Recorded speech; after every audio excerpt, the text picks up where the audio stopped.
ओ जन्नत कदे न वेंदो दुश्मन बतौल जो जन्नत कदे न वेंदो दुश्मन बतौल जो जन्नत कदे न वेंदो दुश्मन बतौल जो जन्नत कदे न वेंदो केर हुजे जन्नत न वेंदो तब जो ध्यान दे हुसैन न वेंदो परदेसानी एरिया ते न ठरी पवंदो जन्नत कदे न वेंदो दुश्मन बतौल जो भले सोना हो जेको साथे रसूल जो बिस्मिल्लाह बिस्मिल्लाह भले सोना हो जेको साथे रसूल जो भले सोना बेहतरीन मिसरो तो जो डाले हुसैन साथे रसूल जो साइण ज़रा जे बचड़न जिया जन्नत में सरदारे साइण ज़रा जे बचड़न जिया जन्नत में सरदारे साइण ज़रा जे बचड़न जिया तो जनादे हुसैन सरदारे हसन हुसैन जी पाक रसूल बढ़िया है सवारे हसन हुसैन जी पाक रसूल बढ़िया है सवारे रुतबो सल हुसैन जो काल कहे जो आहे वधायो अल्लाह तरफा जन लाए सजदो तोल जो बिस्मिल्लाह बिस्मिल्लाह बिस्मिल्लाह अल्लाह तरफा जन लाए सजदो तोल जो अल्लाह तरफा जन लाए सजदो तोल जो मोमन जा गुल ना गोल चेहरा टेढ़ा कसमा को लुत्फ था एड़ा वठ हाले में जिक्र एड़ा रूह के सुकून ही तो बिस्मिल्लाह मिली करे नारायण बेहतरीन इसरो न्याज़ से तवज्जो कजो भागे फिटक वाजल बेका तो आहिन सारा लुटेरा भागे न्याज़ से बोला है जाजो आहिन सारा लुटेरा भागे फिटक वाजल बेका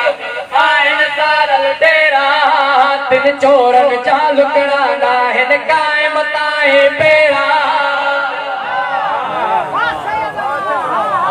तवज्जो दिल चोरन जा लुकड़ा ना हिन कायम ताए पेरा दिल चोरन जा लुकड़ा ना हिन कायम ताए पेरा चोर आखिर चोर उदार साहिर सारा थींदा जॾे बेदे मौला जो जगते न लोल थियो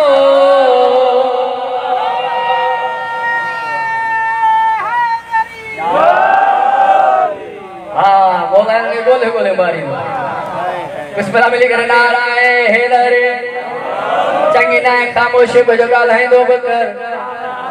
अची मजलिस हुसैन में कुछ पिराईंदो बि कर इहा ज़ुबान मिली तो सभिनी खे मौला हुसैन जे सदके में कॾहिं कॾहिं इन ज़ुबान खे हलाईंदो बिस्मिल्लाह मिली करे नारायण हेदरे याद हुसैन बेहतरीन मिसरो तवज्जो कजो साहिन जा दुश्मन मुसले ते भली सारे जिंदगी गुजारे साहिन जा दुश्मन मुसले साहिन जा दुश्मन भली सारे जिंदगी मुसले ते गुजारे तवज्जो याद हुसैन भली सारे जिंदगी गुजारे भली इजाजत जग सारे में खेर खेरा तू कराए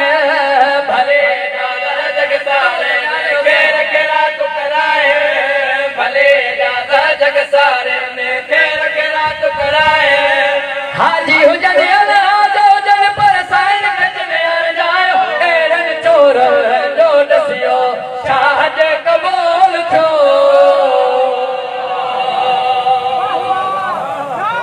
बिस्मिल्लाह